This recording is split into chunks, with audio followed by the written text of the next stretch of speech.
Reverend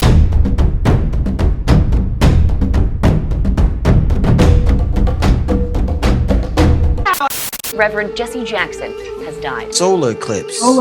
Part Cherokee.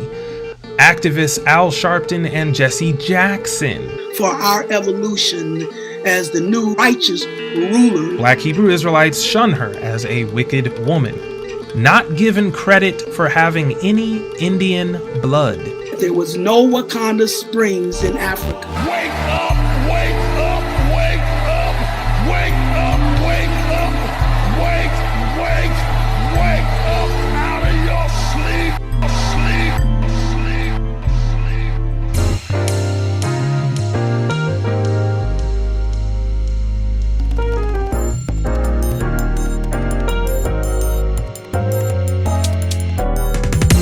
Reverend Jesse Jackson passed away at age 84 on Tuesday, February 17th, which not only comes midway through Black History Month, but also coincides with a specific annular solar eclipse known as the Ring of Fire, visible from Antarctica.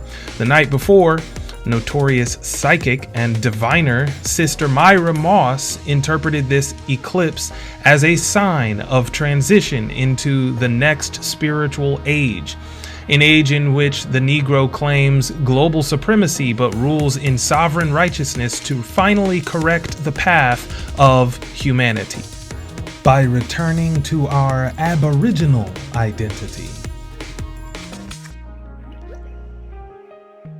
As ABC News has confirmed, Reverend Jesse Jackson has died. For more than 5 decades, he stood as a towering figure of the civil rights movement, rising to prominence in the 1960s alongside Dr. Martin Luther King Jr. Some in the Black conscious community view the Reverend's transition as confirmation of SiStar Myrah's interpretation because the Negro's transition has to do with identity, and Jesse Jackson is widely considered to be the father of African American identity. On December 20th, 1988, Associated Press ran the headline, "Leaders say blacks want to be called African Americans." The lead says, quote, "A group of black leaders, including the Reverend Jesse Jackson, says members of their race would prefer to be called African Americans rather than blacks," end quote. The piece then quotes the Reverend himself, "Just as we were called colored, but we're not that, and then Negro, but not that. To be called black is just as baseless," Jackson said at a news conference Monday after a meeting of the black leaders. "To be called African Americans has cultural integrity," he said.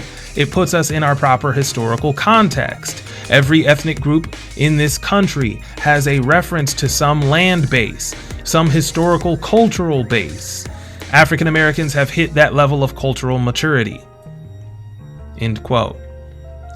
Reverend Jesse Jackson, heir apparent to Reverend Dr. Martin Luther King Jr. in the eyes of many, is credited with popularizing the term African American to cement the new identity birthed by the new Negro movement now known as the Harlem Renaissance. For in-depth background on the Harlem Renaissance as the cultural shift wherein American Indians began identifying as Africans in America, refer to my presentation for Black History Month last year entitled "How the Harlem Renaissance Erased American Indians."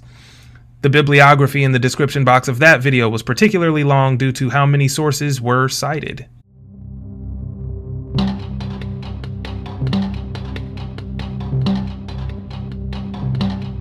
For those who don't know SiStar Myrah, she's a spiritual influencer. She gives psychic readings, but she's so popular, clients sometimes have to book sessions months in advance. She operates on a highly complex energy theory based on cardinal cross astrology with a unifying cosmic family motif. Not everyone who follows her even understands what she's saying when she talks about it. Father Time, Mother Nature, or the Ma of Tricks, which is the Matrix, Matrix. People get lost in her wordplay sometimes, but the basic gist is that there are forces and elements that make up the powers of the universe.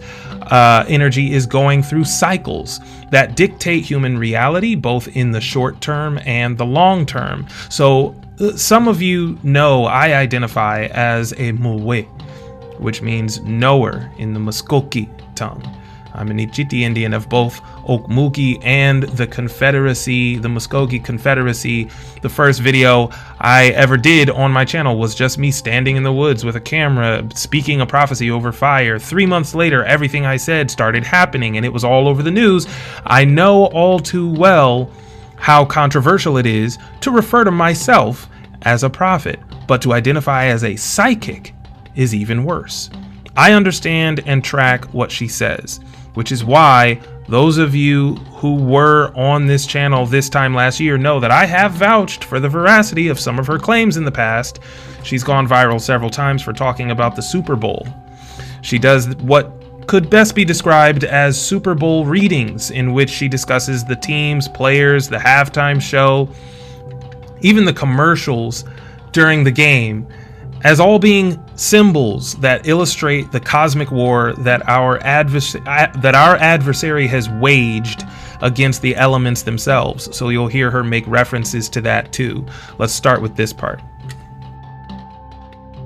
There's supposed to be a solar eclipse everybody's talking about tomorrow. You know anything about that? What's the deal with that? The solar eclipse tomorrow? Tomorrow's the 17th.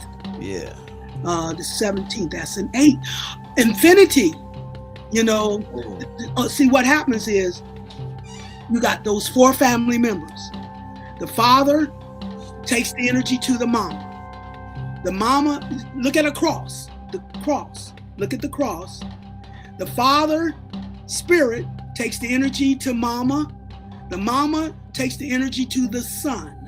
The horizontal leg. The vertical leg is the solstice. The winter solstice, we're dealing with the father. That's Capricorn energy. That represents both the daughter through Capricorn, but it represents the father through the planetary ruler of Capricorn, Saturn. The father at the planetary level. And then its opposite sign is Cancer. That cardinal cross, the opposite sign is Cancer, the queen, the mother. And so opposite Capricorn. So the father through Saturn takes the energy to the mama, the moon in Cancer. And then the mama will take the energy to the sun at the equinox. The equinox, we're dealing with the solstice between the father and the mama. And then the equinox, the horizontal leg of that cross, represents the son and the daughter through Aries and Libra, or Mars and Venus, you see. Mm-hmm. So then the father brings the energy to the mama takes it to that 90-degree angle to the sun, Aries, who then takes the energy across to the daughter, or Venus, who then takes the energy back up to the father. So it makes a figure 8. The father becomes the son becomes the father, the mother becomes the daughter becomes the mother. In this infinite transformation and regeneration of energy, the infinity of the universe is assured. You see? Right. So that is what's happening. That number 8, the 17, the number 4 infinity, how we're completing that number 8 spiral. Solar eclipse. So the sun. They're calling it the Ring of Fire. The sun. Back to Aries, the prince. And then in Neptune, exposing. The sun is always exposure.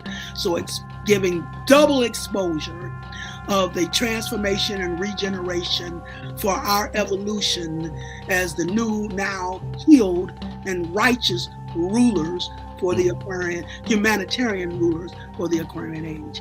That's what I would say that symbolizing. Giving double exposure of the transformation and regeneration for our evolution as the new, now healed and righteous rulers for the Aquarian, humanitarian rulers for the Aquarian age. That's what I would say that symbolizing. So she arrives at infinity based on numerology. The date is the 17th, so numerologists will commonly add the two digits together before extrapolating meaning, because the logic is that a base 10 system isn't sacred anyway. 1 + 7 = 8, which is infinity. She's telling us that the master energies of the universe, for lack of a better word, trace a figure 8 path on the cardinal cross map of the zodiac houses, basically.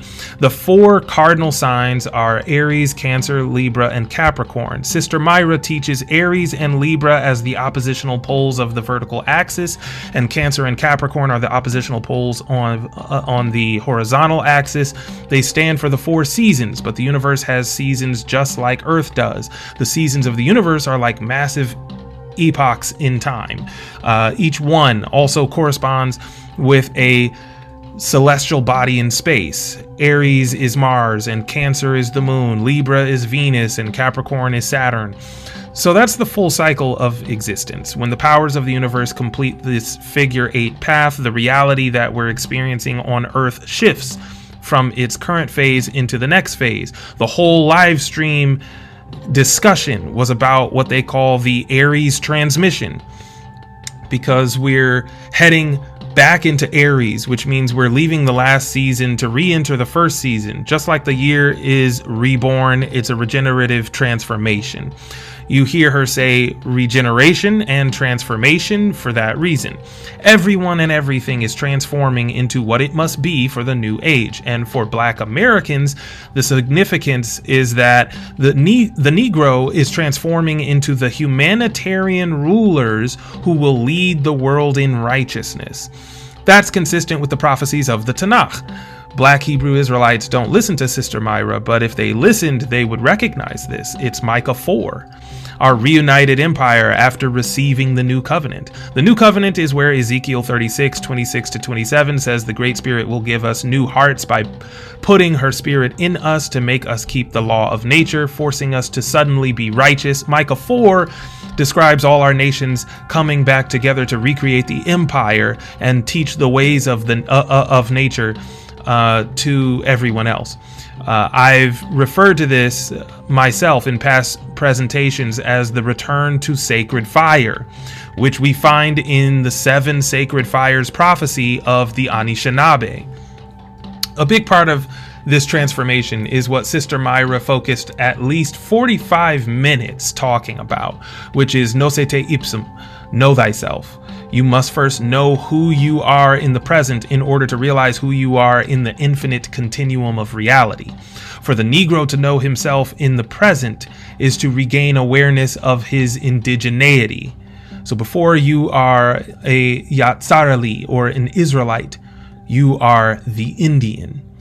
You'll notice she has plenty of Afrocentric references, but she's not confused about whether or not Black Americans are African. She's beyond that. Sister Myrah sees the unity of the Negro diaspora across all continents. I've told you all before, only a handful of African ethnic groups are even Negroes. Our peoples are over there, but we're the minority in Africa.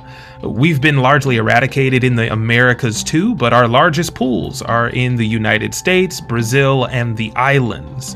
We're also hanging on by a thread in Australia and small pockets of the Middle East, the Indian subcontinent, and corners of the Pacific Rim. That was something also they demonstrated in the movie The Matrix with Trinity, where Neo, how Trinity resurrected Neo from the illusion of power through his ego when they took him to the Oracle, and he's trying to identify himself as the one, but he's trying to do that through his ego. Man can't come out of the Matrix and that's why the Oracle said, no, you're not the one, and she points to the sign above the door that says, know thyself. So now we're gonna step into our Aries, up from our Aries into our Haru, and that's the next step before we get to that Sagittarius. And let me talk about the Super Bowls with Kansas City, because that's when the last phase of all this began. When Kansas City won their Super Bowl. That's when this last phase of this universal purpose was coming to a head with Kansas City. And the reason Kansas City is because I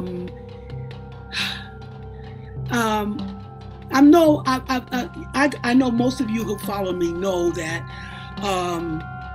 I went through a health thing, which my heart stopped, I cold blew twice, I had pneumonia, influenza A, my asthma, they had anesthetized me. That's where I lost my voice.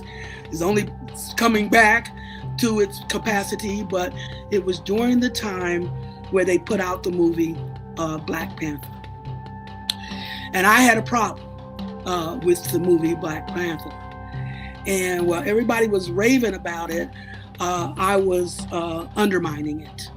And the reason I was undermining it is because they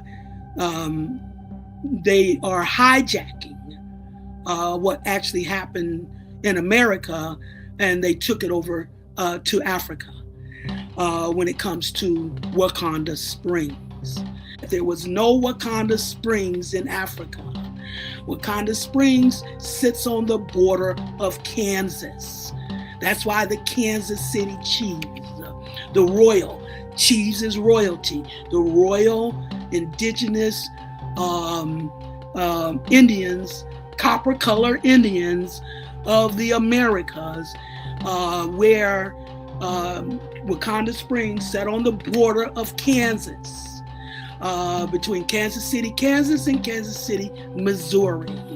So the first Super Bowl Kansas City won was identifying those copper color original royal Indians whose magic, spiritual power was Wakanda Springs, and the symbol of the Black Panther Nation. There were 9 states that represented in the Midwest that represented Panther Nation, Black Panther Nation of Wakanda Springs. Wherever the lakes extended through those 9 nations identified the Wakanda Nation, or the Black Panther Nation of Bas, the ancient black mama, the black cat. They actually took the map of Wakanda Springs, and I just visited it a few months ago. Somebody took me to that Wakanda Springs on the border of Kansas, of Wakanda Springs. They actually took the map of Wakanda Springs and reversed it in the movie Black Panther. They showed you an upside down version of Wakanda Springs in the movie Black Panther. And that's what they wanted to shut down. They don't want the supremacy of the mama being exposed. And first Super Bowl was San Francisco 49ers. That's where I got where they talked about the gold rush in 1849 and how they put it out to the rest of the world to come and pan gold. And that's when they committed the biggest genocide ever. The whole world participated, and then they covered it up by saying they brought us as slaves from Africa, took our children and put them in indoctrination camps, made us forget we had a sovereign connection to this land, when they covered up everything about the civilization we had already built up in this land. So that is where that first Super Bowl with San Francisco, the 49ers, the gold rush in 1849, where they invited the rest of the world to come in and pan gold, gave them permission to kill off or to unlive the Indians. Spirit is spiral. What goes around comes around, Alpha and Omega. And we've now come full circle. Joining us for commentary is Chief Executive of Unahia, Hiloha Naniwaya. In the Tanakh, we commonly see that prophetic signs are often given as confirmation of the messenger or the message, or both the messenger and the message.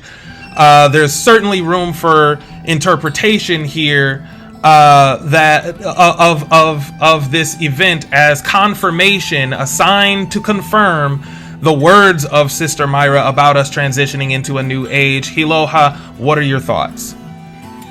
Sister Myrah is totally on point with what she is saying. I mean, this is a closing of an age for the Negro, and we're stepping into being, Indian. This is our title. We've had it before, and we're about to have it again. Us as a people, we have been, from colored to even mulatto to Negro, Black, African American. It's just been going from one phase to another, one war from another, one fight to be had to another. We have been through a lot, and Jesse Jackson has contributed to a lot of the things that we have overcome as a people, and we are very, very grateful for his contribution. And even though his life is closing out, there is a sign and there is a wonder, which is that, hey, he's the one who has coined the term African American, and he passes during the month of February, which is Black History Month, and during a solar eclipse.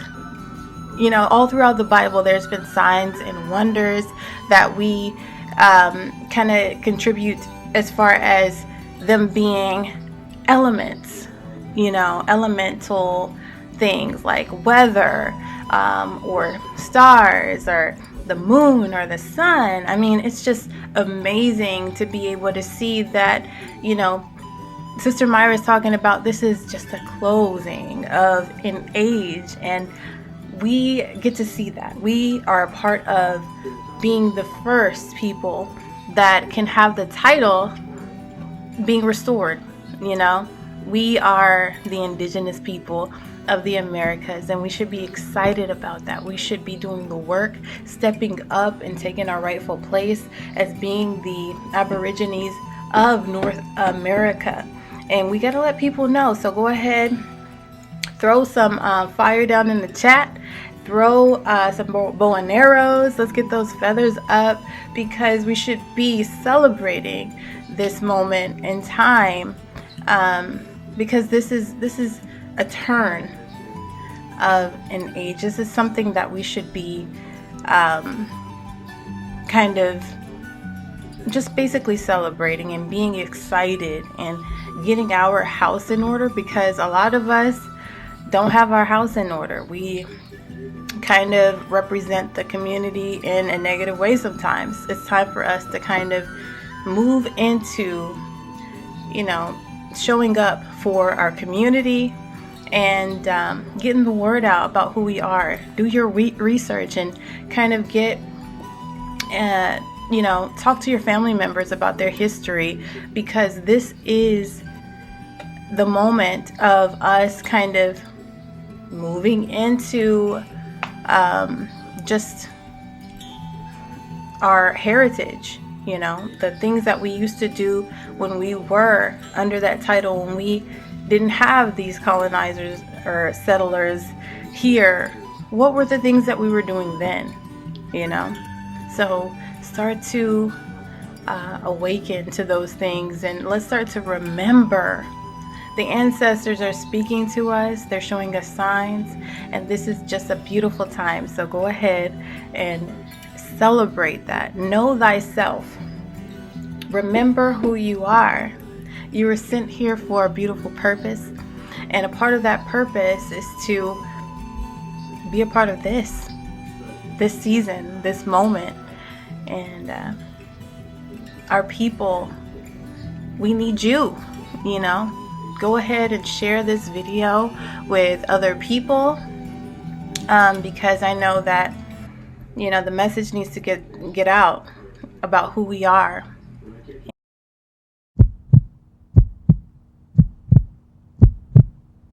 Guys, what we're about to talk about is a game changer. In short, UNAHIA is a small team of highly capable individuals trying to lobby Congress for federal recognition of Black Americans as pre-Columbian American Indians. I'm one of them. I'm the public information officer, so I'm out front recruiting and providing information. I'm also handling PR because of my background in print journalism. Right now, we're focused on a well-planned lobbying campaign to get the Negro recognized as the American Indian, and our campaign strategy hinges on exploiting a quasi quasi-legal precedent in an amendment proposal for a dormant Senate resolution that already exists. I want to appeal to everyone watching this video to support the campaign by joining Unahia. And guess what? You don't even have to know a single thing about politics or history. Just help us build our list of demands and help each other use Unahia's genealogy tools to identify your ancestral tribes. Vote yes or no on the hundreds of decisions we have to make. Participate in our tribal town hall meetings after every new moon. Look, I'm not asking for super chats or any other donations to my own pocket. If you've got any spare change, use it to become a stakeholder in Unahia, which can be done for as little as $7. You can opt into stakeholder leadership for about $20 if you've got the budget for it, which gives you greater voting power on the decisions we make as a tribe. Believe it or not, it only takes 5 minutes to help us reclassify ourselves as Indians. Let's go!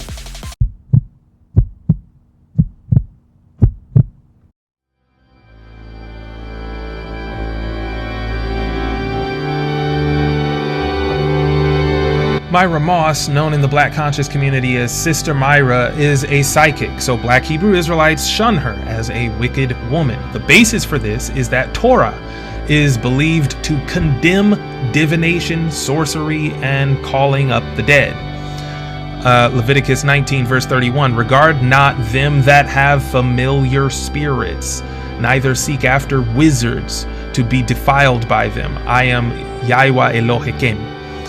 That entire phrase, them that have familiar spirits, is one word, ha'aboth, from the Hebrew noun ob, which literally just meant vessel, but figuratively was used to mean vessel for the mumbling of ancestors. You know it's figurative when it's got the definite article in front of it, which is the ha character, ha'aboth. So anyone who tells you messages from dead people, the Great Spirit said to have no regard for what they say. However, the Great Spirit doesn't tell you to have no regard for their words because they're lying or wrong, but rather because you could be defiled by seeking after them. We actually see several times in scripture that these necromancers in our ancient kingdom were genuinely channeling the ancestors with the help of the Great Spirit herself. She didn't block them from being able to do what they did, and their channeling was real and served a purpose. I'll show you that in a moment, but notice that the consequences for breaking this law are different for the medium and the person seeking the medium. Next chapter, Leviticus 20, verse 6, and the soul that turneth after such as have familiar spirits, them that have familiar spirits, the soul that turneth after them, and after wizards, to go a-whoring after them, I will even set my face against that soul, and will cut him off from among his people.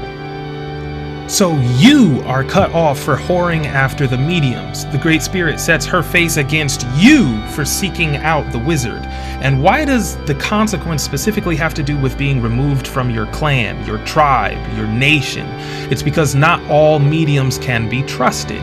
The forces of nature are genuinely supporting some of them, but there are perhaps twice as many that are fakers among them. And since mediums are for hire, you will pay to be misled. And when you're misled, you defile yourself by living contrary to the law of nature in order to follow the teaching of a false prophet. You have no way of knowing the difference. You're being reckless, and the reckless ones must be cleaved from the herd to save the herd. It's not that it's evil to channel the spirits of the ancestors. That's not the problem. The problem is that we already had a tribe for that. We had the priesthood, as it's called in English terms, and they were all of Levitical bloodlines, the tribe of Levi. That's why we find all these laws in Leviticus, the book of Leviticus. The priesthood, as it's called, wrote these laws to police who could be a medium and who couldn't. All ancestral interfacing was to be done by the priesthood tribe. Divination is further proof that that's what the real issue was. Let's address divination, which is the other thing SiStar Myrah does. That's what she's doing in this video, as a matter of fact. Deuteronomy 18 verses 10 to 11 There shall not be found among you anyone that maketh his son or his daughter to pass through the fire, or that useth divination, or an observer of times, or an enchanter, or a witch, or a charmer, or a consulter with familiar spirits, or a wizard, or a necromancer. You saw divination and observer of times in there. So users of divination and observers of times, those pertain to Sister Myrah also. She's not an enchanter or witch or charmer. She doesn't cast spells and curses and any of that, but she does observe the times. And divination here is trying to translate the Hebrew word kesim, which means using objects and symbols to speak the future with what are called divine sentences. Look at Strong's definition. A lot, as in casting lots, which are objects, a lot, also divination, including its fee, because they're for hire, the diviners are for hire.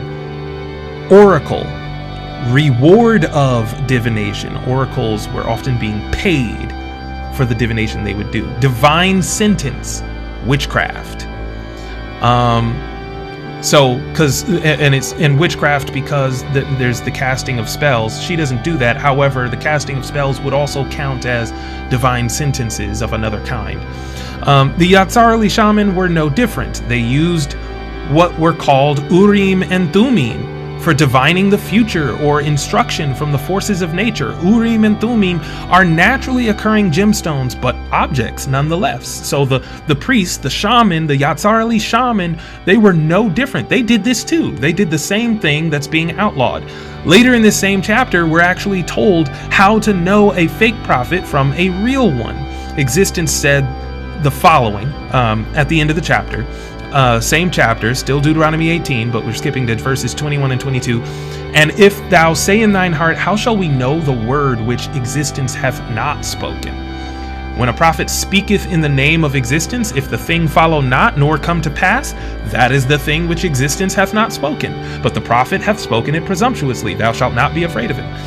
Meaning, don't regard that person's words as real divine sentences. It's all about whether it comes to fruition or not, whether it comes true or not. Now, here's the thing. Speaking divine sentences to foretell the future is what all the celebrated prophets did.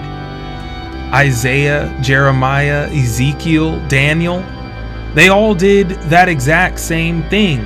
Hence Isaiah 55 verses 10 to 11, for as the rain cometh down and the snow from heaven, and returneth not thither, but watereth the earth, and maketh it bring forth and bud, that it may give seed to the sower and bread to the eater, so shall my word be that goeth forth out of my mouth.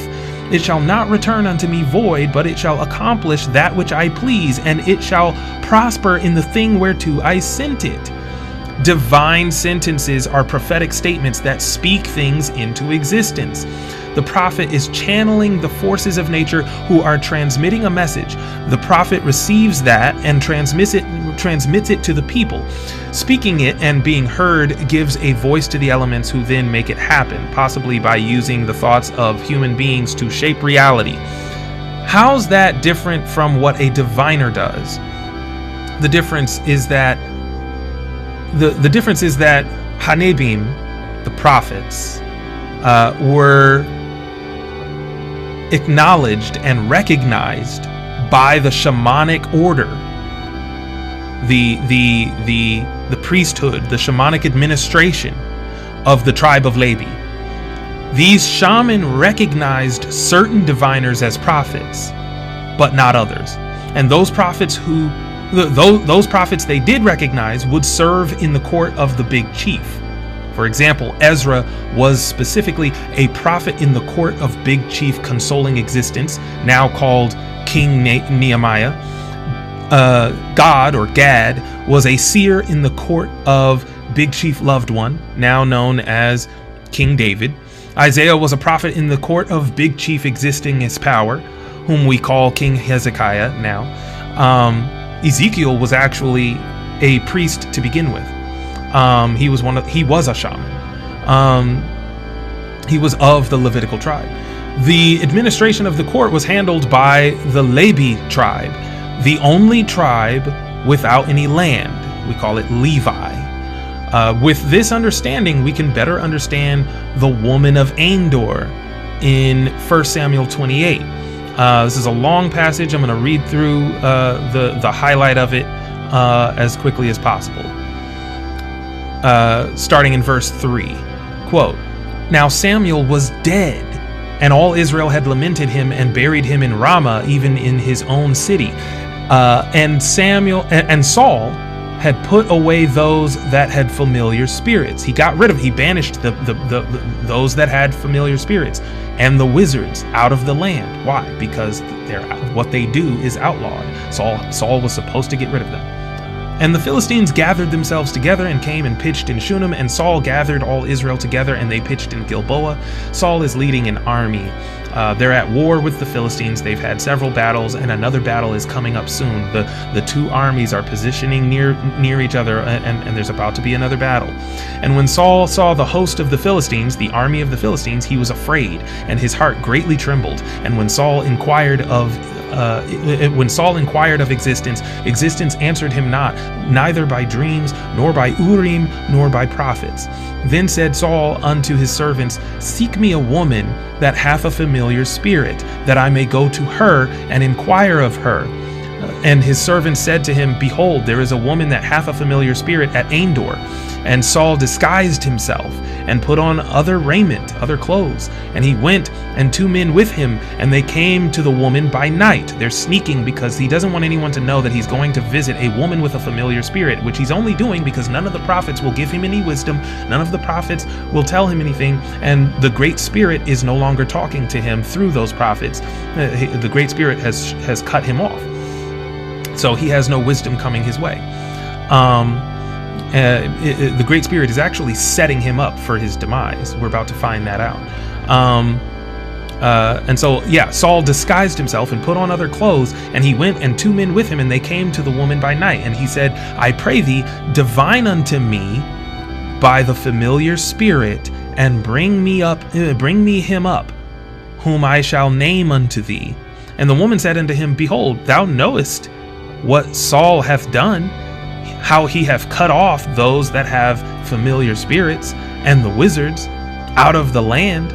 Wherefore then layest thou a snare for my life, to cause me to die? She's saying, why are you trying to get me caught up? I'm not about that no more, because the king, the big chief, has already said we're not supposed to be doing that. And Saul sware to her by the Great Spirit, saying, As the Great Spirit liveth, there shall no punishment happen to thee for this thing. Then said the woman, Whom shall I bring up unto thee?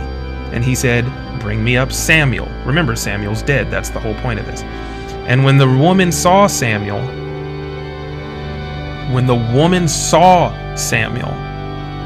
she cried with a loud voice. And the woman spake to Saul, saying, Why hast thou deceived me? For thou art Saul. Suddenly she knows who he is. That's what she's shocked about. She's not shocked that it worked. Okay, he said, Bring me up Samuel, and immediately she complied. That ain't no problem. She can immediately bring you up Samuel. She did that. And here's Samuel. All of a sudden, Samuel's in the room. The dead man is in the room. But she says, Why hast thou deceived me? For thou art Saul. Suddenly she just intuits who he is, even though he's disguised.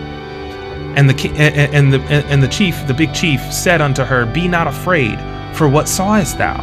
He's trying to figure out, don't be afraid. What did you see? How do you even know? Like, what?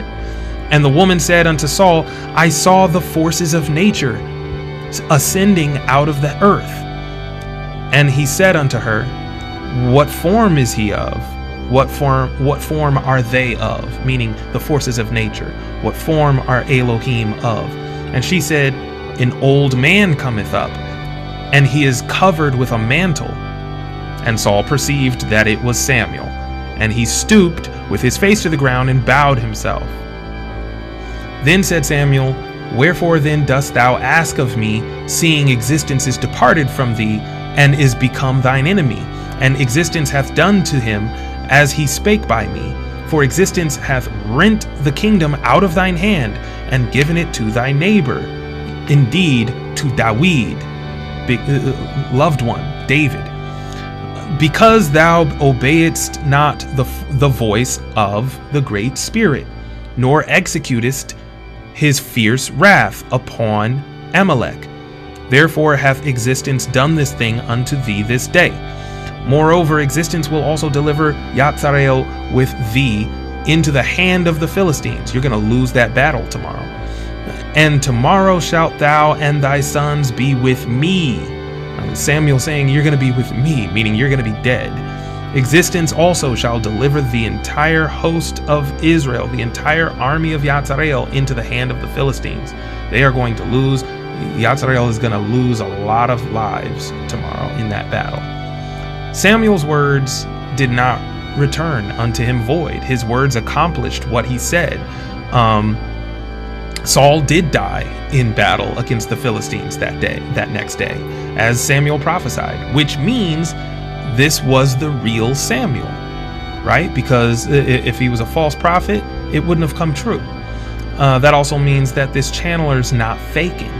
The only difference between diviners and prophets, or between channelers and prophets, is whether or not they're sanctioned by the local shaman. But here's the problem for our tribes today.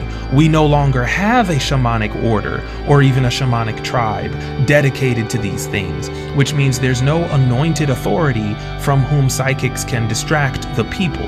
In fact, psychics now take on the more important role as being among the few vessels through which we can get the truths of nature.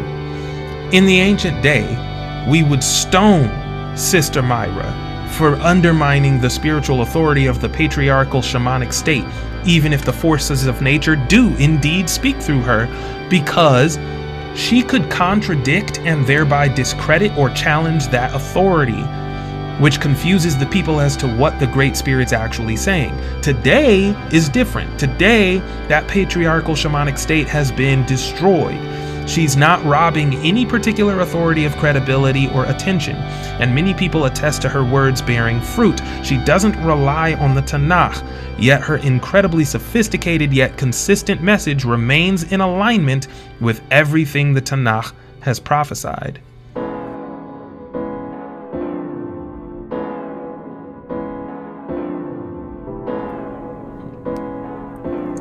Now, even though Reverend Jesse Jackson was the father of the African American identity, he had Cherokee ancestry suspiciously categorized as Cherokee freedmen. The book, Indian Tribes of Oklahoma, a guide, says this of both Jesse Jackson and Reverend Al Sharpton.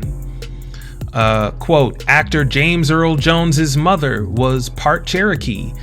Activists Al Sharpton and Jesse Jackson. Singers Jimi Hendrix, Diana Ross, and Della Reese, and author Alice Walker are of Cherokee freedmen heritage. President Barack Obama's Attorney General Eric Holder is also of Cherokee heritage. End quote.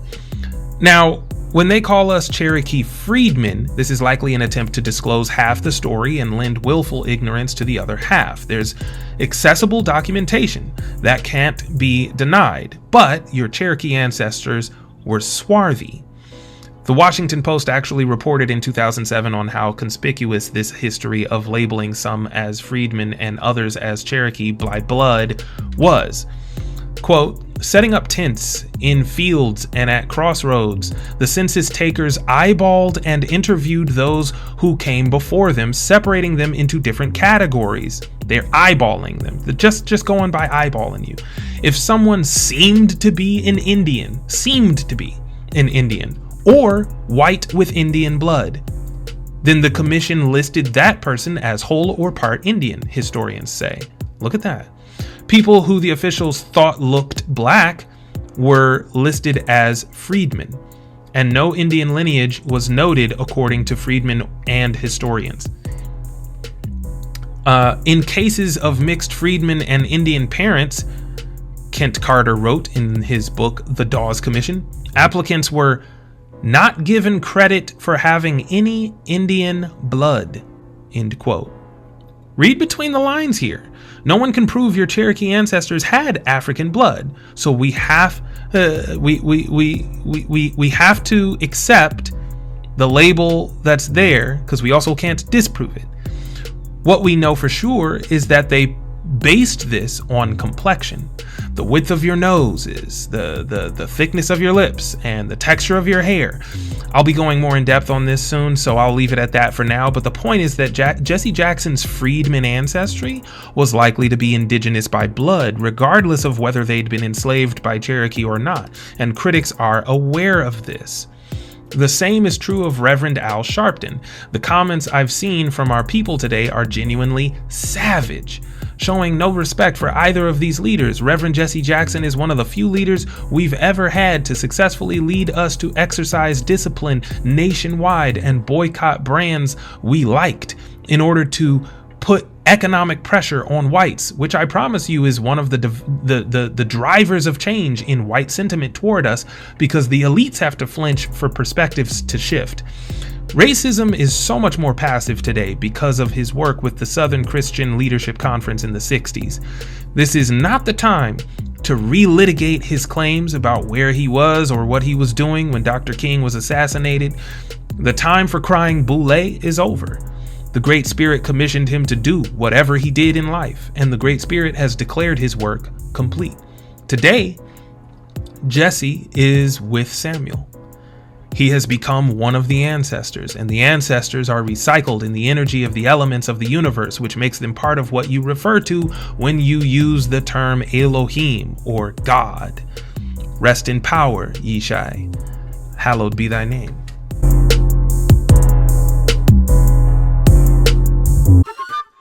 And I think it's a negative. He came up with this thing of calling ourselves African American. We had not been doing that. That is his lasting legacy, is like he calling us African American. I don't see that as a good thing, and that's not because I have some shame of Africa. It's because I don't know anything about Africa. I haven't been to Africa. My mama hasn't been to Africa. My grandmama wasn't from Africa. My daddy wasn't from Africa. His granddaddy didn't know nothing about Africa. His granddaddy didn't know nothing about Africa. I get everybody likes to perp like, hey, we're African. Really? If ain't nobody been there, if no one's trying to really move there, and so we would have been better off. I'd rather be called colored people, because now all they've done is just switch people of color instead of colored people. Or colored people was negative, but people of color is positive. It's all a game. Right. I'm an American black person, or American with dark skin, black American, whatever. I like the word Negro. I never have had a problem with the word Negro. But